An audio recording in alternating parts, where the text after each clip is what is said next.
Huwag maging sagabal.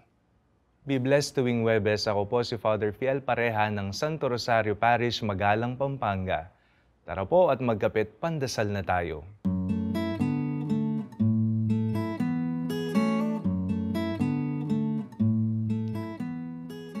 Ayaw nating tayo ay hinaharangan.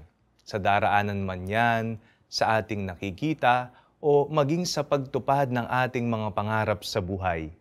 Isang malayang buhay ang palagi nating gustong maranasan.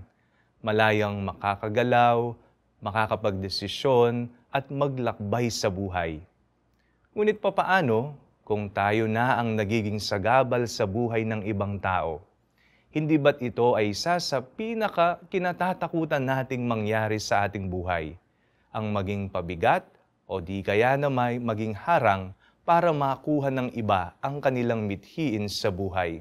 Sinabi ng Panginoon sa Ebanghelyo, "Ngunit ang sino mang magiging dahilan ng pagkakasala ng maliit na batang ito na sumasampalataya sa akin, ay mabuti pang talian sa lieg ng gilingang bato at itapon sa dagat." Isang uring sagabal para mapalapit ng totoo ang iba sa Diyos. Isang harang na pipigil para sa pagkakaroon ng malalim na relasyon sa Panginoon. Tanungin natin ang ating sarili. Ang akin bang mga kilos at salita sa iba ay nagbibigay ng inspirasyon o nagiging sagabal ang mga ito upang makilala nila si Kristo?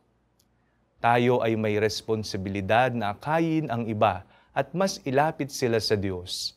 Maging tunay na halimbawa nawa tayo ng buhay Kristiyano na naglalapit at hindi nagpapalayo sa Diyos. Manalangin tayo. Panginoon, turuan ninyo kaming palaging maging tamang ehemplo sa iba.